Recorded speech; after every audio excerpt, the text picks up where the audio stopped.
So this morning we continue a brand new series that we started last Sunday. We called it Join In, and the subtitle is In Saskatoon as It Is in Heaven, because we're riffing off the Lord's Prayer. Because the point is this: if Jesus is real, if the church is what the church is supposed to be, it's got to make sense and actually work in real life right now.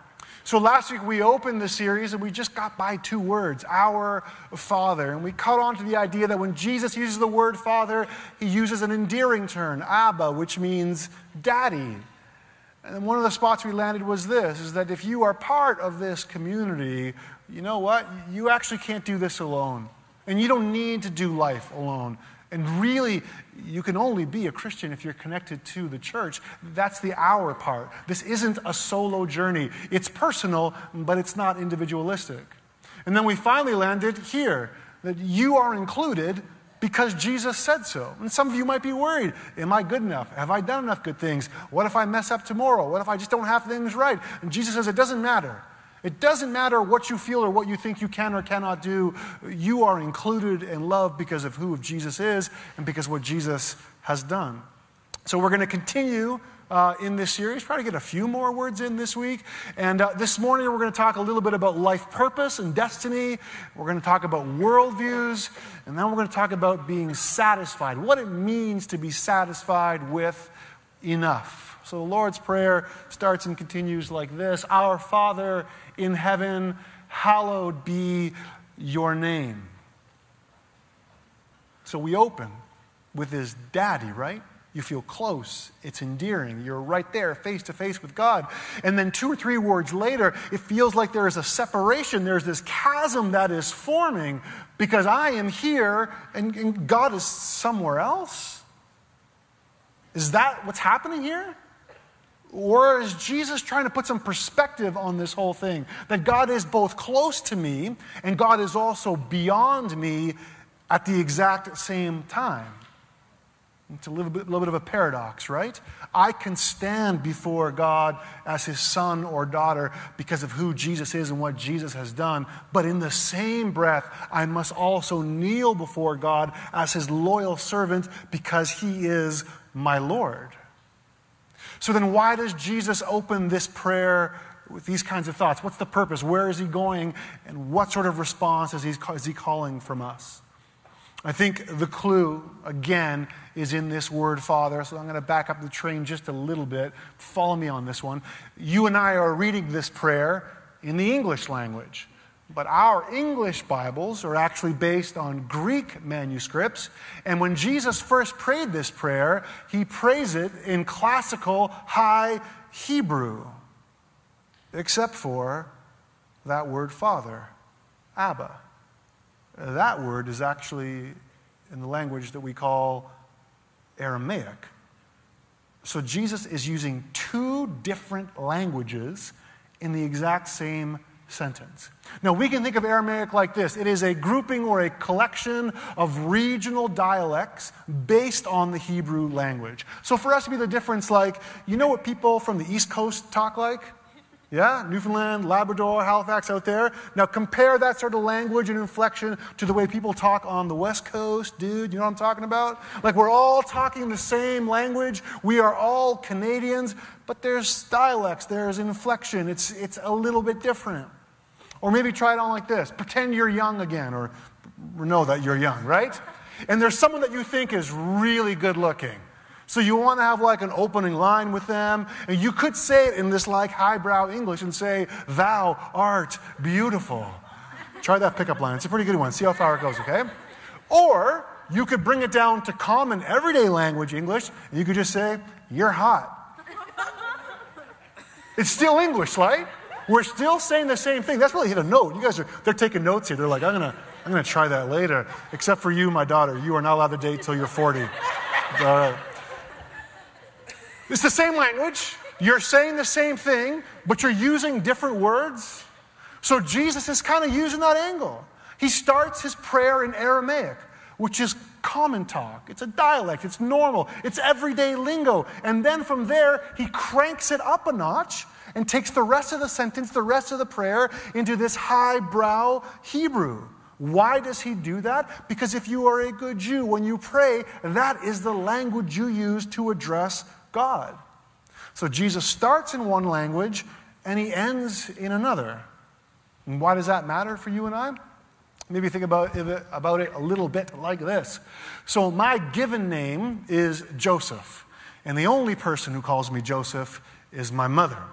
Sometimes my dad calls me Joseph, but it's very rare. When my dad wants to call my name or grab my attention, he says Giuseppe, which is Italian for Joseph.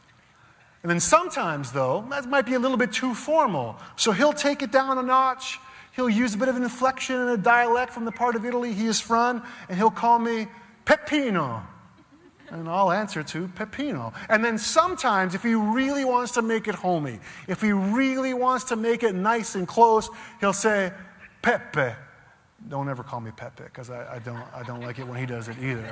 But you see that where that goes, right? There's Joseph, there's Giuseppe, there's Peppino, and then there's Pepe. And you can see the dialect, the inflection of my voice is changing based on how he says it. So growing up for me, my dad would mix Italian and English all the time. But was he doing it for me? No, because I know both languages, I can speak both languages, I can understand what he's saying. But he would often mix them for my friend's sake. Here's what I mean. So I'm playing on the front yard, and my buddies are there, we're riding our BMX bikes, we're going off ramps, we're lighting things on fire, it's great. And then my dad would come out the front door, and he would say, Peppino. So then I perk up, and I look, and then he goes from Italian to English, and he would say, it's time to come in for dinner. Tell your friends they got to go. So why did he do this? For my benefit? No. He did that for the benefit of my friends, because my friends couldn't speak Italian. He captured my attention with this close name, this language that I understand, and then he switches languages so that everybody else can also understand what's going on. And that's exactly what Jesus is doing here. He's connecting worlds. He's taking this big step to make God and God's intentions inclusive and not exclusive so that everybody can understand. He's being down to earth about heaven. He's making a point, and the point is this, that this is about access. This is about approachability. This is about letting God's good news off the leash and letting it roam and sniff around and go wherever it needs to go. So again, Jesus starts with this common word. It's endearing, it's close language, it's Father. There's a hook to it, it's an attention grabber, it stirs a bunch of feelings. And then he proceeds to elevate it after that and bring this contrasting reminder to actually who we're talking to and who we are talking about. It's that same paradox we mentioned before. I can stand before God upright because I am his son or daughter, but in the same breath, at the same time, I must kneel before God as his loyal subject because he is my Lord. So then it makes total sense that at the end of the verse, Jesus says, hallowed be your name. Now, why doesn't he just use God's name? It's weird, right? Well, remember what he's done, right? He starts in normal plain language, and now he has cranked it up. So he is using language that any good Jew would use when praying to God. And if you were a good Jew, under almost no circumstances would you actually name God's name. Because it's so sacred, so majestic, so holy that it needs to be handled with care and respected as sacred. They even took it so far as this, that when they would write God's name down, they would drop the vowels because God's name was too holy even to write down. And other times you'll even see in your Bible, especially in the Psalms, where it says the name when addressing God to identify who we're talking about. Because there's a carefulness there. And it's required because God's name has power, it has purpose, it's explosive, and it needs to be handled appropriately. Now maybe think of it in this other way. How many of you are into Harry Potter? Anyone? Yeah, Harry Potter? There you go. There you are. I see some of you, right? In Harry Potter, whose name are you not allowed to say? Don't say it. Don't say it. Don't say it. And in the movies, you can't say it. Why? Because it's evil, right? Because it conjures something, because it pulls things together, and all of a sudden there is some sort of power contained in that name, and you sort of invite it in. That's the Harry Potter story. Our story is a little bit different. God's name is handled with care because it's explosively good. And when you call it, when you name it, when you bring it into a sentence, when you bring it into a room, it does something because it contains a power that is out of this world. So then Jesus connects it all by saying, hallowed be your name. And there's a very simple way to understand why he puts those two things together. Think of it like this. The hallowing of God's name, the consummation of his reign, and the doing of his will are all variant versions of the same end-time promise, that everything will be set right someday. So hallowing God's name is a reminder to our world why it was created and what it was destined for. God makes his name holy by acting in history to save. Hallowing God's name is this act of worship. It's bringing everything together in harmony with what God is doing. It's singing God's song in tune. Hallowing God's name is blanketing this world with God's healing, with God's rest, with God's peace. It's the reversal of injustice, pain, and death. God is praised, or he is hallowed, when things go the way he wants them to go. When people do the things they were meant to do. That includes you and I living out our purposes and also working towards God's intended destiny. So then, our Father in heaven, hallowed be your name.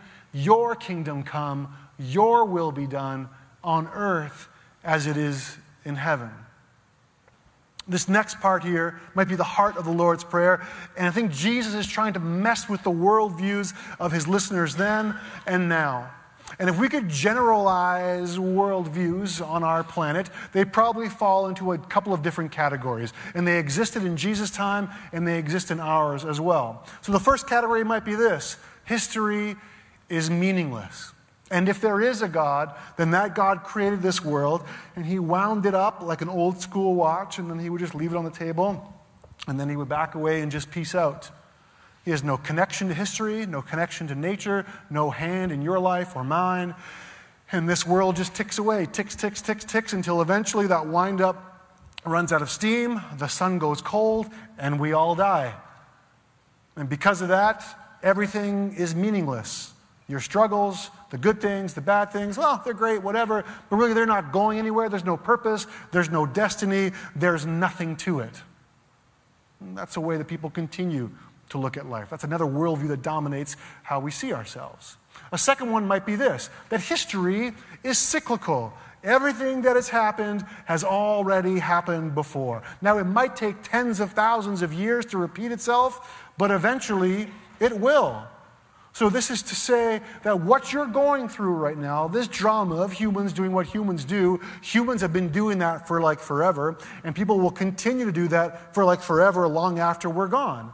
And your lives might be full, but they signify nothing. Why?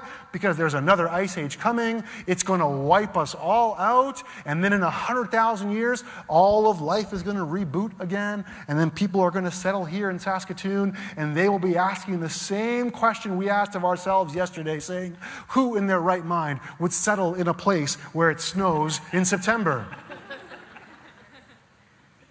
And there it is. History is just cyclical, no meaning. It just keeps repeating. But Jesus gives us a third way. And the Jesus worldview would maybe sound like this: that everything is spiritual. And that history is like an arrow flying towards its intended target. And that target goes by different names. Sometimes we call it the kingdom of God. Sometimes we call it the renewal of all things. We might not be able to see the big picture yet, but we know there's a big picture. And we know we have a part in that big picture, and that everything we do has meaning, and whatever we do sets in motion things that are eternal. Why?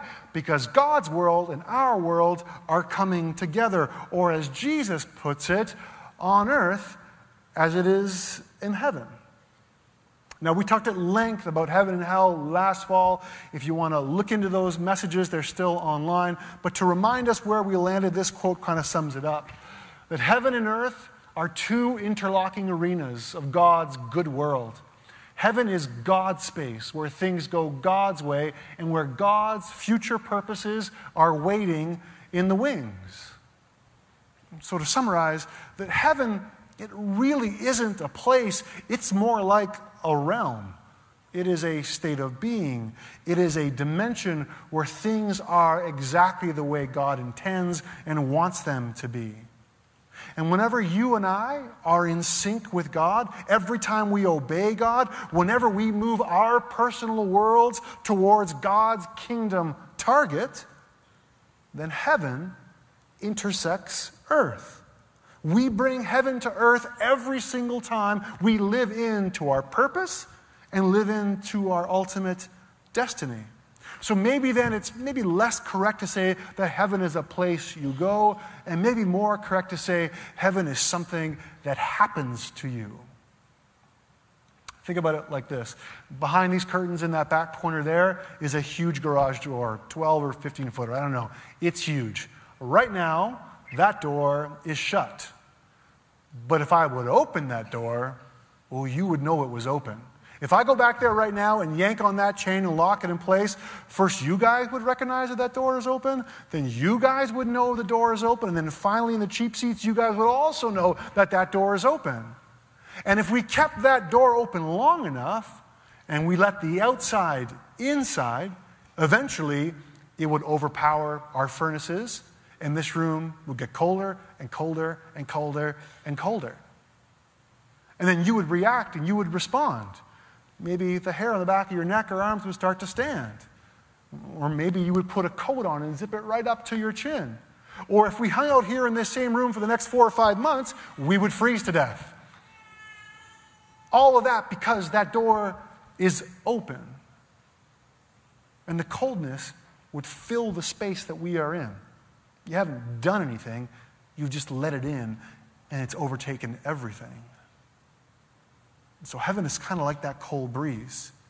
It has the ability to roll right in and sweep and blanket all of us no matter where we are, cause a chemical reaction in us, and affect our lives and bodies in ways like nothing else can. It has the ability to change the temperature in a room. But that door is only open when you and I say things like, God, your will and not mine. And friends, that might be the kicker of the entire Lord's Prayer here. To pray that prayer, thy will be done, is to submit to God and say, God, enter my world. Just roll that garage door right up. Let that cold air roll right over me. Take me over. Help me. Help me want the things that you want. Make my desires your desires, because I give up. So stop there. For you and I this morning, this is maybe where we find the hard question. And the hard question for you might be this. Have you invited God to take you over? Have you said, your will, not mine, I submit, I give up? Are you the kind of person who's got that big garage door from heaven wide open, letting as much of it in as you possibly can? Or are you the kind of person who is ensuring that it stays shut? Or maybe this next one is for you. What target are you aiming for? When you think about your life, your destiny, your purpose, your direction, is it driven by the same things that drives God's kingdom? Is it aimed at the same things that God's kingdom is aimed at? Or what you doing and your aim, is that different from what God is up to and where God is going? I know these are hard questions. They're sobering, but there's something for us to realize here. For those of us who call ourselves disciples of Jesus, Christians, for those of us who long to see God's will on earth in the future, that coming kingdom, for those of us who hope for that day and can't wait for it to come, we must also consistently live and long for that hope and for that renewal here in the present. We can't just say, oh, I can sort of see it out there. It'll be great when it shows up, but for now I'm going to do my own thing. No, it's saying what's way out there, I want to see it happening right now. Healing, peace, forgiveness, goodness, all the stuff that's on its way, I want to help plant it. I want to help target it in the here and now. It can't just be about tomorrow. It also must be about today. So then, to help acclimatize us to this coming reality and to address our fears, Jesus says, Our Father in heaven, hallowed be your name, your kingdom come, your will be done on earth as it is in heaven. Give us today our daily bread, which is a line that Christians have been mulling over for the last 2,000 years. You see, the Lord's Prayer shows up both in Matthew and in Luke, and the wording is just a little bit different in both versions. And Christians have been trying to figure out, well, what does Jesus actually mean when he says this? So let me do you a favor. I'm going to save you 2,000 years of discourse, and I'm going to boil it down to two different understandings and at least one way that we can take it this morning. First off, that scholars, Christians for 2,000 years would agree that this daily bread, this is an image, this is a metaphor for sustenance. God, give me what I need to live. And that might include food, or money, or love, or friendship, community, whatever you want to call it. The pieces I need to live the whole life that you have for me, and God, give me those things. But where people are split on it is this. Is Jesus talking about time here? Is he saying, God, give me enough bread for like today? Oh, and by the way, is there also going to be enough bread for tomorrow? Because if there's not going to be enough bread for tomorrow, and today this is my last meal, I'm not sure if I can enjoy this because I'm going to be worried about what I don't have in 24 hours. Some would say Jesus is talking about time. Others would say that Jesus is actually talking about amount. And he's saying, will there be enough bread for today? God, will you provide all the bread that I need? And what are we talking about here? Are we talking about a slice? Are we talking about the whole loaf? Is it going to run out? Is there going to be enough to go around? So we could sit with that and we could split hairs. Is it about time or is it about amount? Or is there some other driving force that actually drives both interpretations? I think there is. I think what it's actually about is fear. Think of it like this, that Jesus teaches his disciples to pray for release from fear. To pray for bread without ceasing is to pray for deliverance from the existential angst that there will not be enough. And really, we could boil down the most basic human fear to that. Will I have enough food? Will I have enough money? Will I have enough love? Will I have enough help? Will I have enough friends? What if I lose my job? What if the kids get sick? How will I survive? And then when we get in that mode where we feel like we're not getting enough, these weird survival instincts kick in, and humans do a whole bunch of crazy things in order to ensure their own survival. They'll steal, they'll kill, they'll cheat, they'll do whatever they possibly can do to make sure that they're going to be okay. So then when Jesus teaches us to pray for our daily bread, he's saying, deliver us from the fear of not having enough. Give us what we need for today, and with it, give us the confidence that tomorrow we will also have enough. One last piece. Notice that Jesus teaches us to pray this prayer. He doesn't say, give me my daily bread. He says, give us our daily bread. Our Father, our daily bread. This is shaping our worldview, and it's transforming our survival skills. We ask for ours and not mine. So this is taking us outside of our self-interested lives, and it's summoning us to be aware of the needs of others. Because our bread is not ours to hoard. Our bread actually also belongs to our brothers and to our sisters. So then, it's another way of saying this. that I only feel full and satisfied when those in need are full and satisfied. So with that, I'm going to ask you to stand this morning. And I know I've thrown a lot at you, but as we sing, my hope is that this response would allow these words of Jesus to sink in deep into your soul as you worship in song.